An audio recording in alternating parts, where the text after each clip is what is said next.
Okay, let's go.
At the beginning of the year, I highlighted that the talks and the groups would start to link together.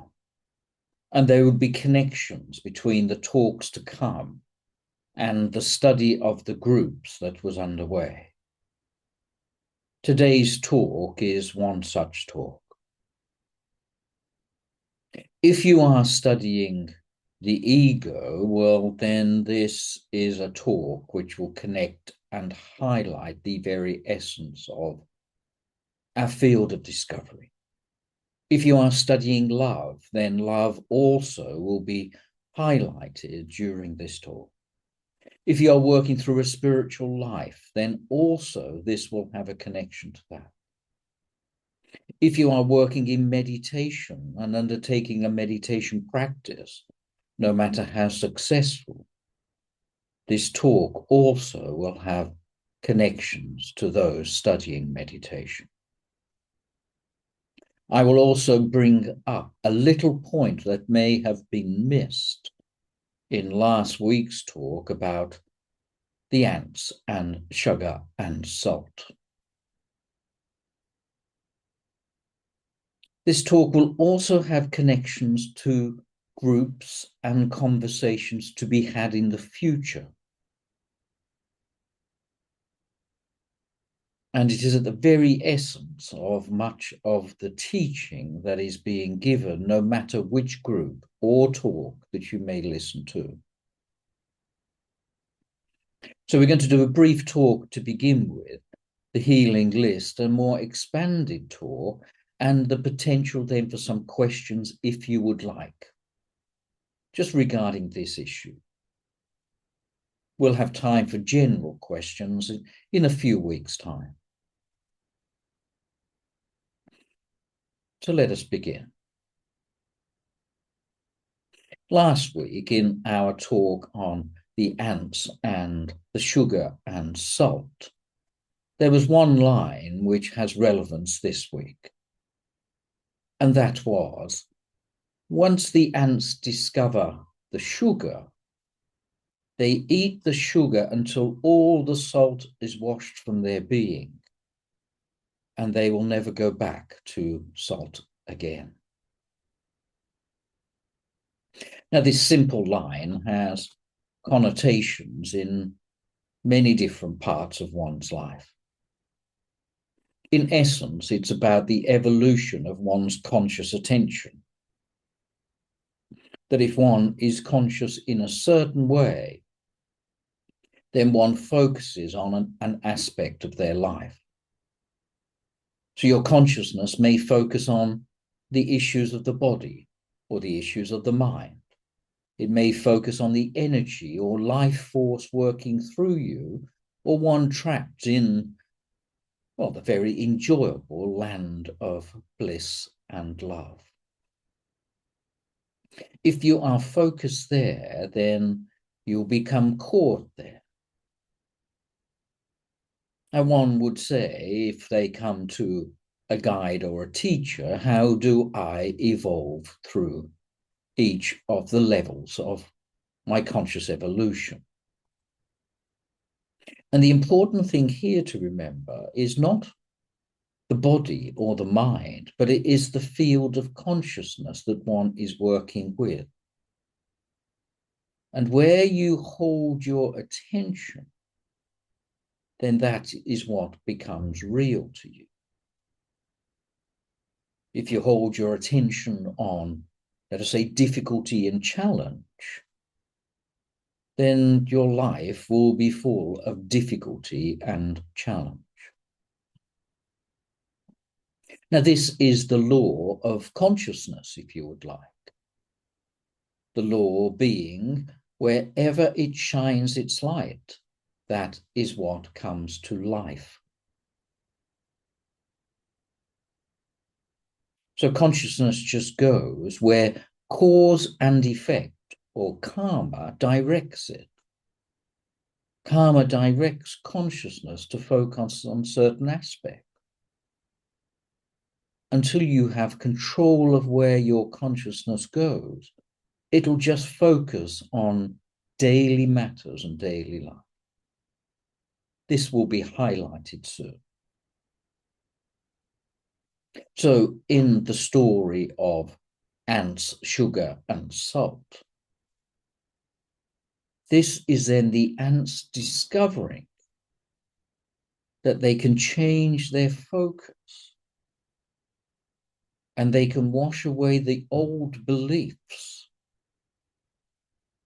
where they thought salt was all they needed, until eventually they discovered the truth. And the truth was so much more enjoyable than the salt that they were eating before. So in your life, if your mind is saying to you, then my life is full of drama and confusion, then it is your mind and your consciousness that we must focus upon.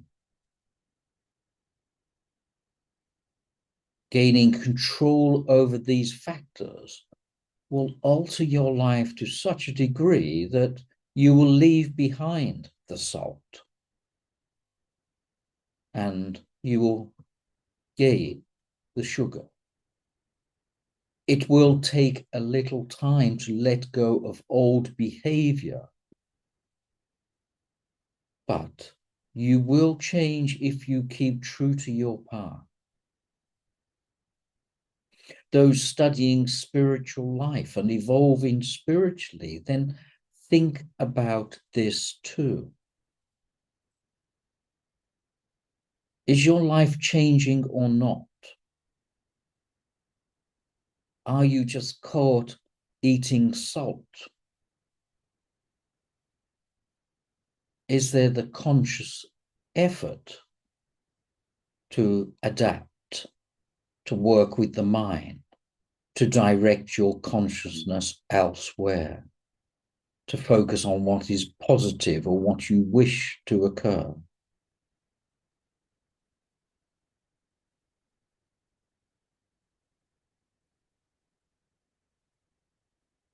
If it does not, then you will repeat or hold the salt for longer. So this means that it will take you a little bit of effort. Remember this, concentrate on this, not that, concentrate on this, until it becomes such an ingrained skill that you will never go back. And then it is so natural for you that the salt is long forgotten, but it must be washed through your system. So effort, change, more effort, more change, and then the establishment, more effort to hold it. Now, these changes may only take you a month, but they will be work for a month.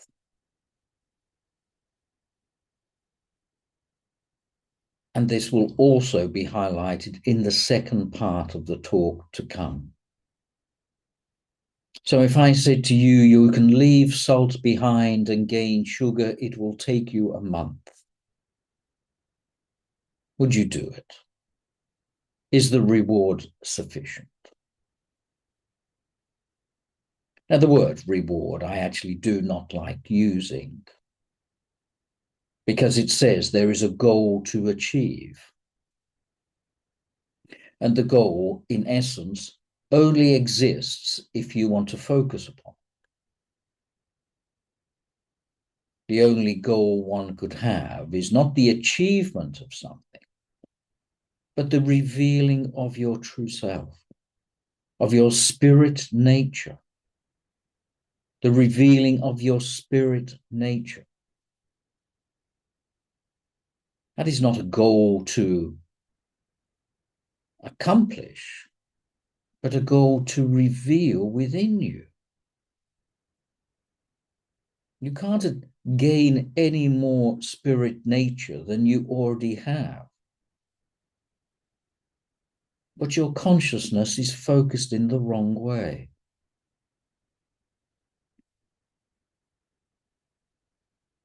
Meditation, of course, is one way to regain control. You gain control of where you hold your attention. Take some effort, takes a little time, but there is no other practice that is required if you are a meditator. You don't need to acquire lots of practices, but there can be supported things which help you.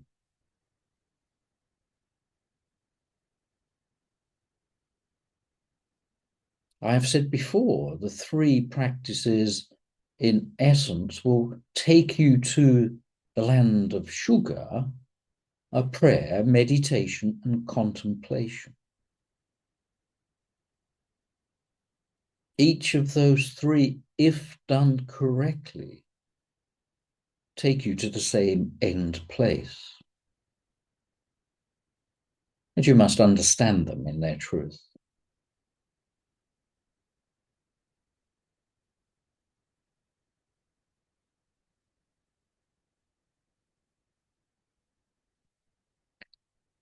So where your attention goes, that is what comes to life. So in the group that is studying the ego to move beyond the ego, we have come to a point, and this is highlighted now, we have come to a point to suggest the ego does not exist. The mind does not exist. The body does not exist until you focus and believe in it.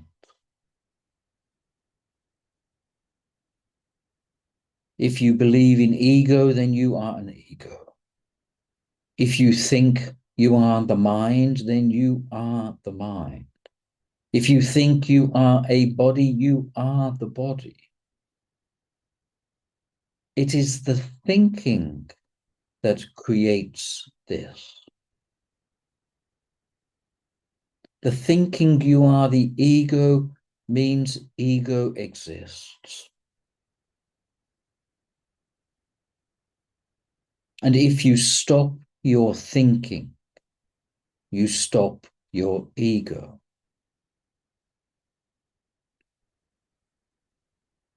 The ego is no more than the attachment to the thought and the corresponding thoughts which mount up after the first thought.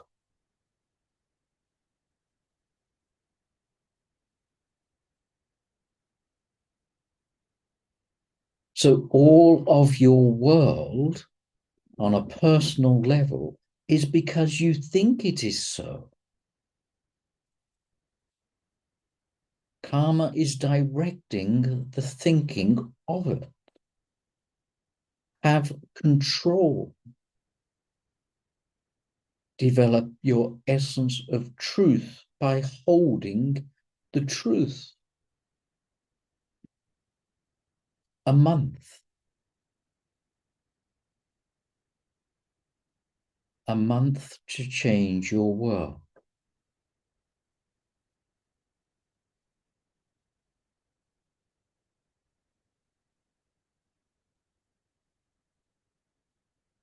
So it is time for a pause. May I have the healing list of names, please? Thank you. Graham and Wendy, Charlotte, Darren, Evie, and Olivia, Matt and Laura and Molly, Max and Mike, Hannah, Matt and Peta, Chantel, Lucy and Michael Caputo, Vera and Beth,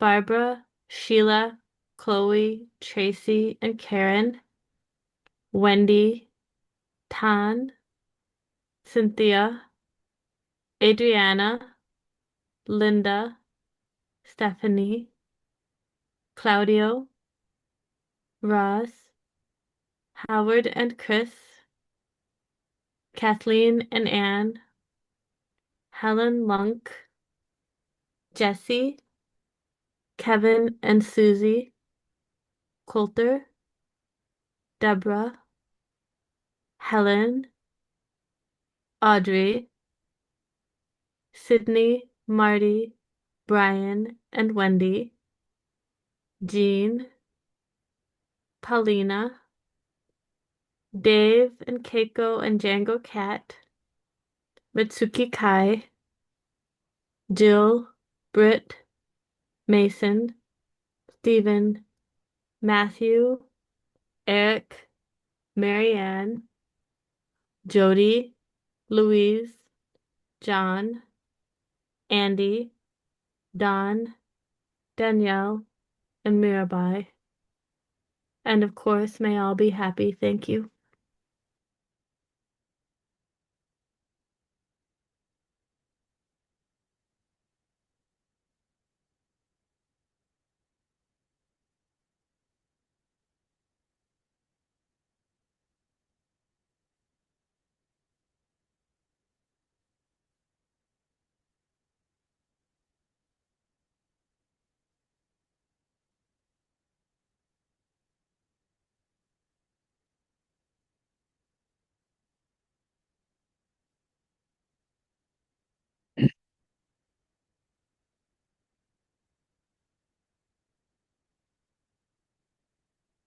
A fictional person that is walking their path of their spiritual evolution. In last week's talk, we detailed that they had turned a very big corner.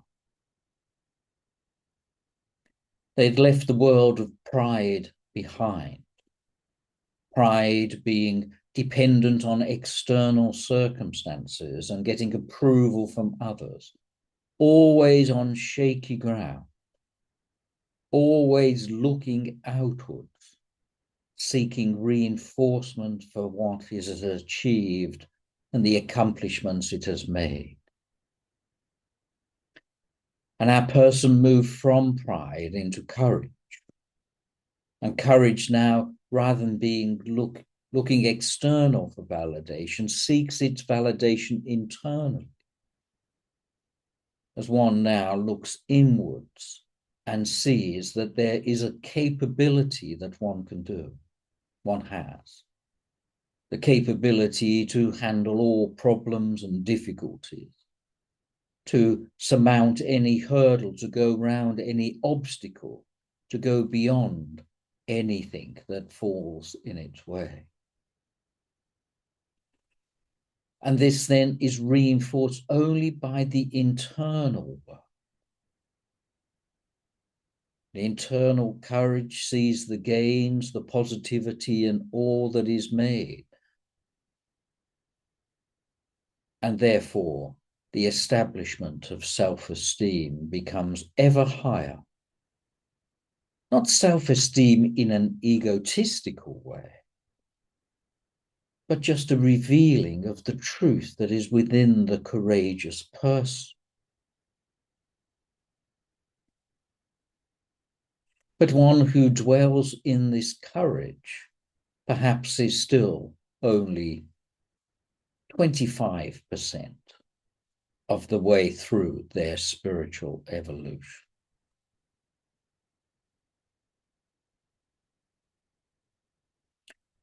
But after courage,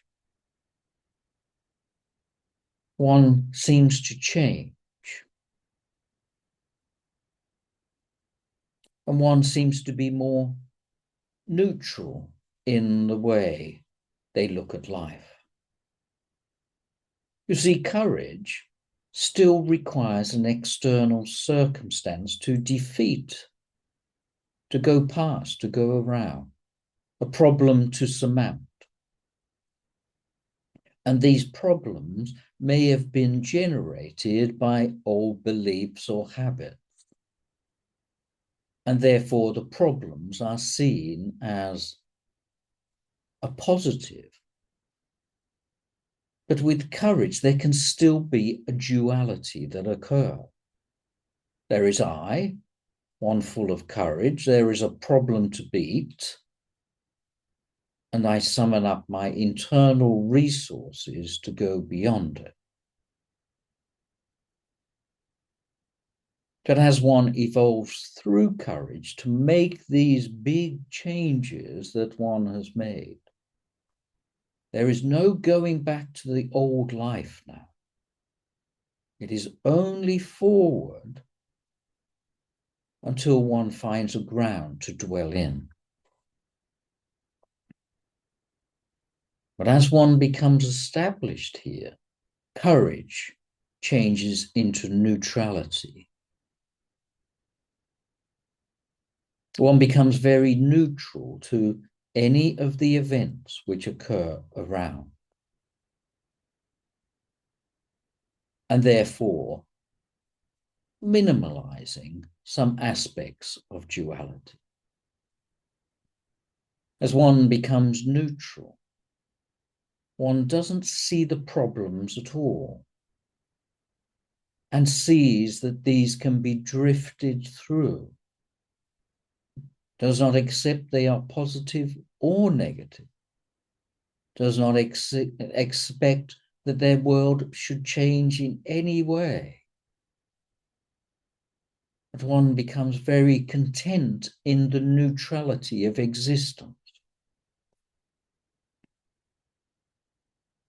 And in being neutral, then events externally become less and less of an attraction.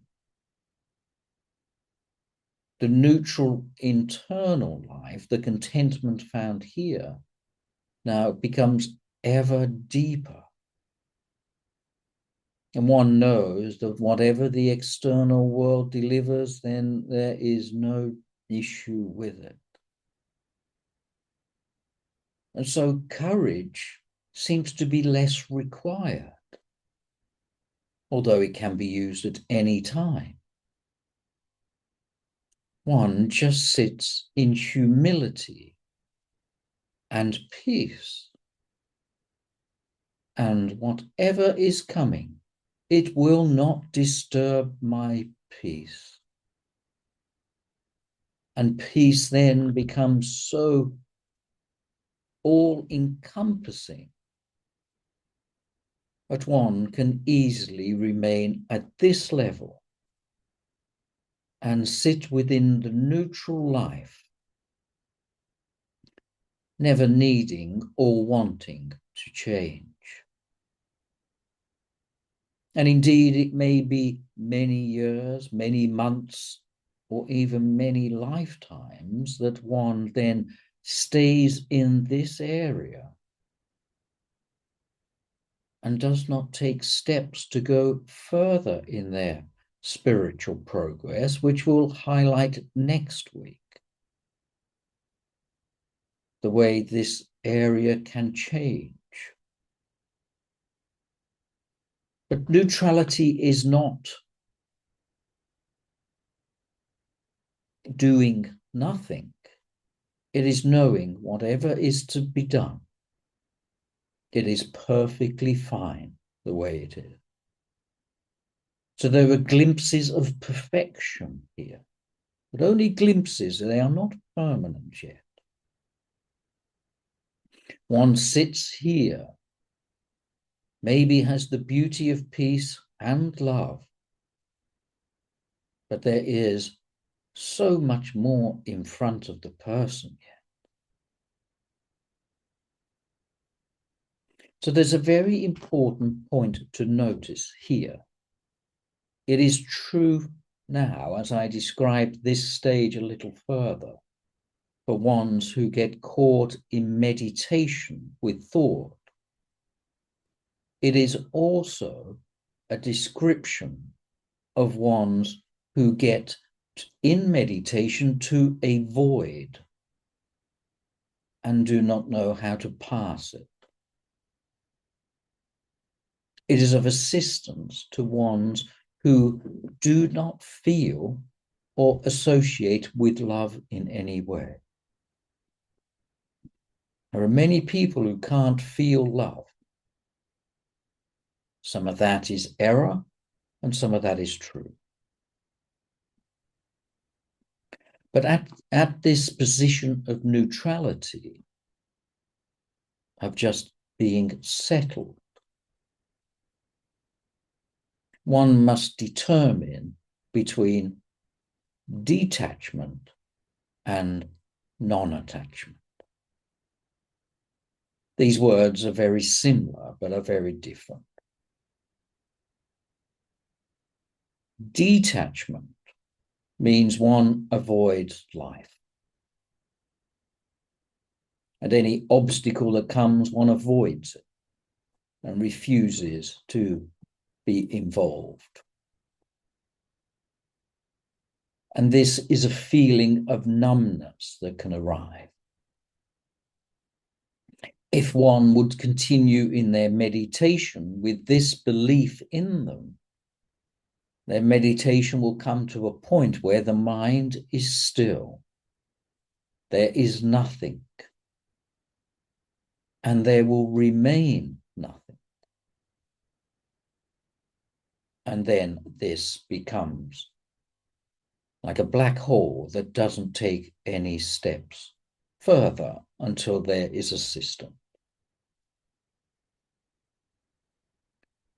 So detachment is avoidance. Non-attachment means one can go through life, enjoy it fully, but not be hindered by it. So I pick up some money or I lose some money, I am equal in my inner world to that.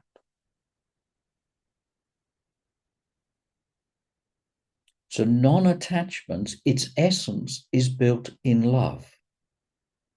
I am love first. I drift through life with love, and I am non-attached to anything else. When this person in their meditation gets to the point of void, having the mind totally stopped, once the mind stops, love is still present. And rather than nothing being there, love and awareness remain. And one will drift through the void in a different way. So you can see from this, it is very important for you to have a guide and a teacher that will teach you the right and the wrong way. Now, this story of attachment and detachment and non-attachment actually highlights a previous story. If you remember,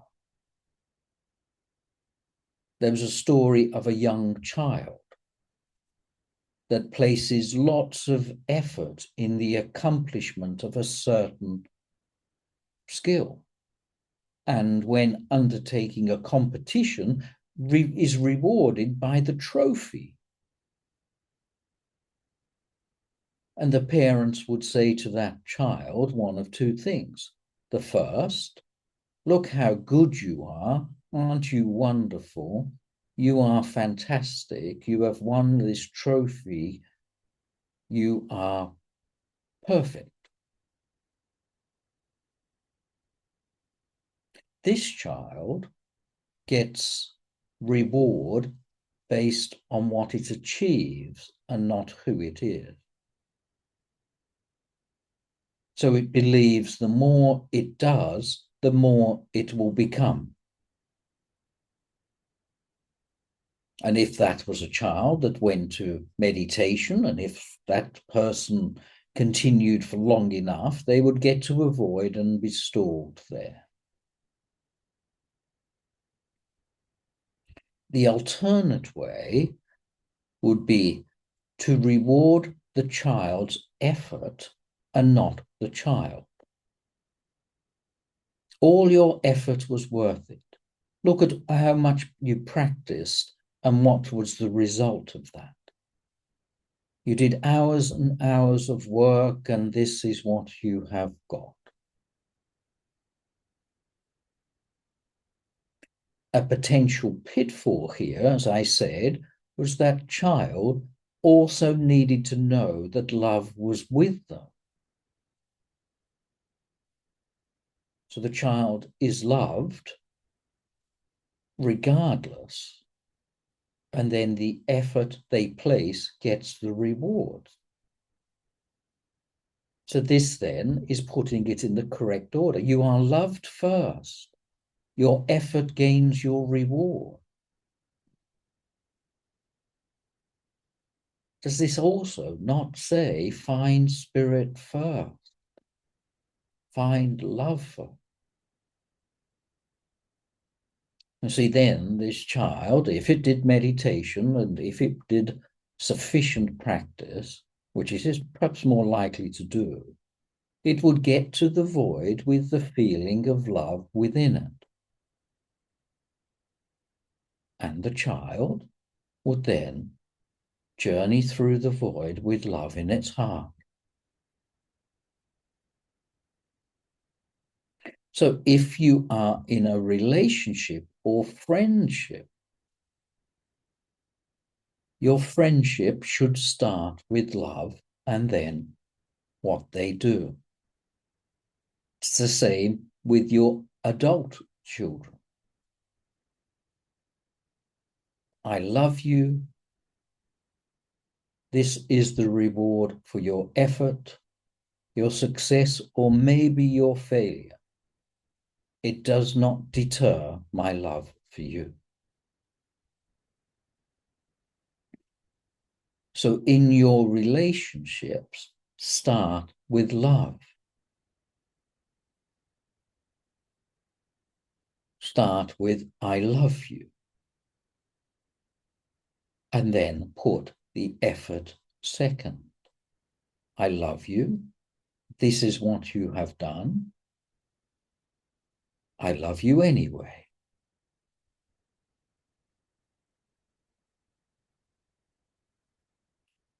So let us go back to meditation. So in your meditation, your mind begins to still. You achieve or find a void, a black hole, a nothing. And you wait here,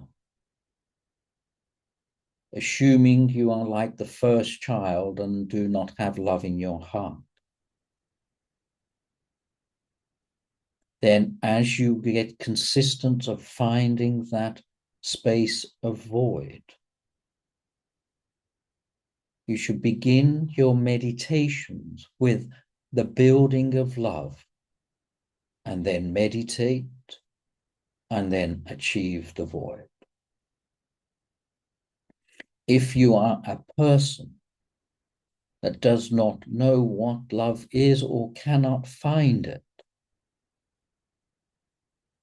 you should build the feeling of peace. Come to the void with peace in your heart, and this will assist you to travel through the void.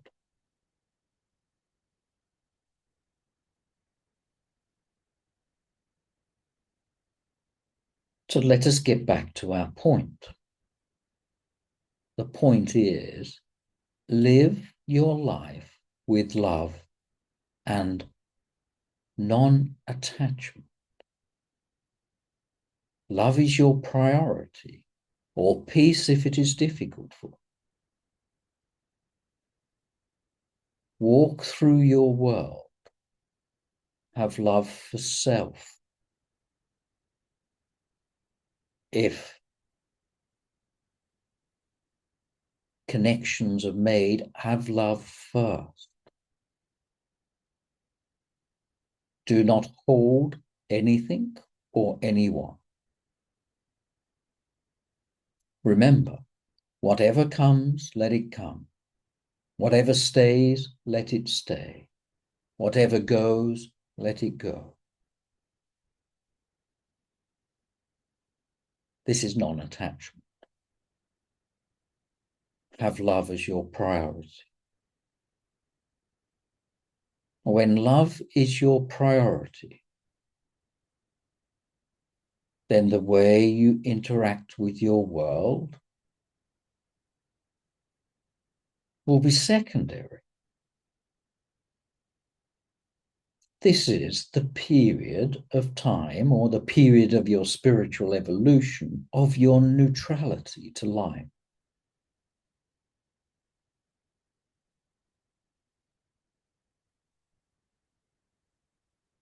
And this, in part, is the practice of washing away the salt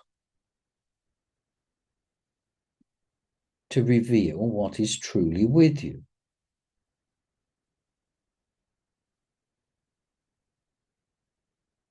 Again, if you believe you are the ego, you are the ego. If you believe your life depends on certain people, certain circumstances, certain assets, a certain change to one's life, you are the appropriate difficulties attached to those.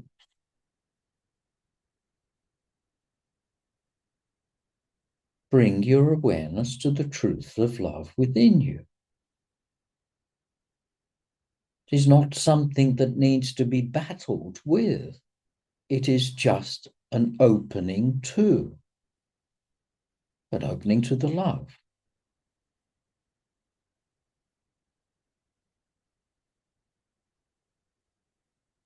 So I'm going to pause. And if anybody would like to ask a question regarding this that we are highlighting today, then I will take a question or two regarding this topic. Kripa, is there anyone that was raising a hand for a question regarding? I'm not seeing. Oh, Mirabai, do you have a question? Yes. Hi, Ignatius. Mirabai, good evening to you. Good evening. So, if we get to that void in our meditation, I'm assuming for illustrations for myself that it's loss of time um and if that's as far as we go, is there someone in spirit, or is there a spirit helping us get to past that void? Or is that what all this work with you is helping us to do? Okay. It is the work that I have just highlighted. That is, one gets to this void, but we still love and peace in one's heart. If it is not there, then the void will be no more than a void. The void can often be felt or experienced as a no time, no space, no thing, no nothing. Occasionally, it is the mind is still and one is lost. What do I do now? So here one has a little more awareness. One can easily get to this point. And that is the exercise. Just stop thinking. If you do a few seconds of stop thinking,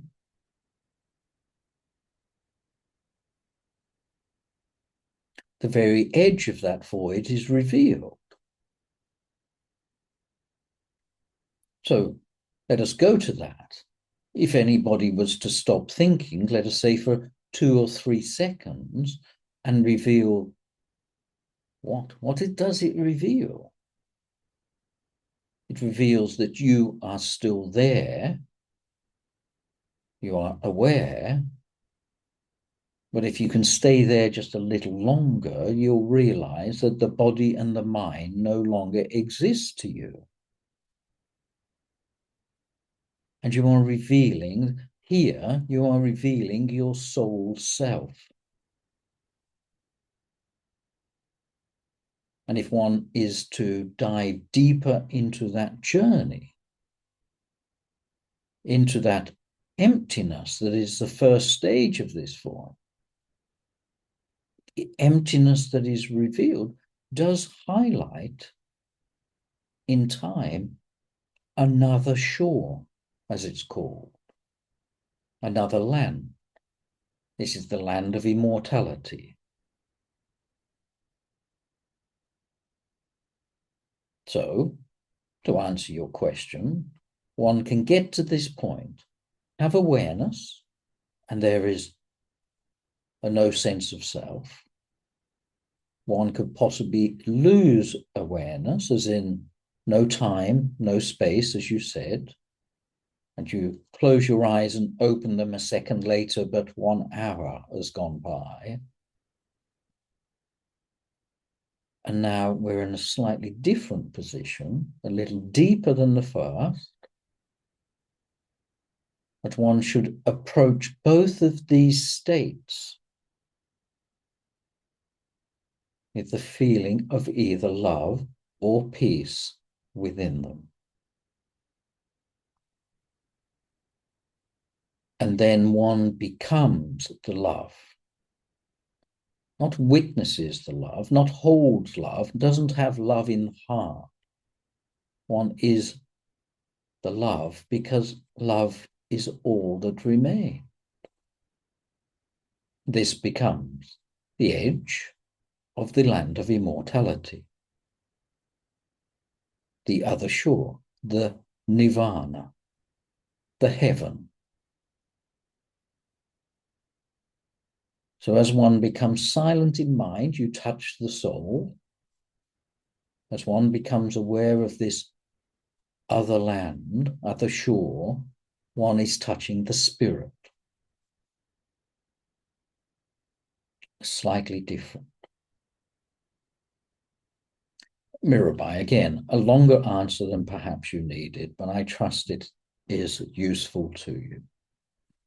Yes, very much. Thank you so much. Kripa, is there another question? Does anyone else have a question for Ignatius today?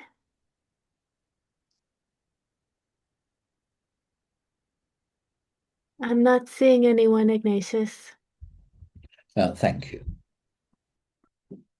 So our talk today is, where do you place your attention? Practice controlling your focus. Practice for a month. It will require effort and some work. In time, your life will look different because you'll control your focus and focus on what you want, not what is compelled. As you evolve spiritually, you turn from pride into courage, courage still requiring some duality, into the neutrality of life, and one with humility, not taking claim or praise or insult. One is non-attached and can travel through the neutrality. There are further points to talk about next week. Whatever comes, let it come. Whatever stays, let it stay. Whatever goes, let it go. If you achieve a void, achieve it with love in your heart.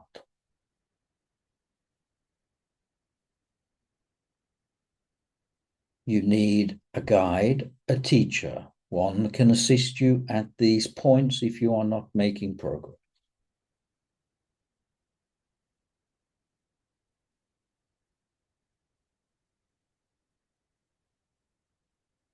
Until next week. God bless you all.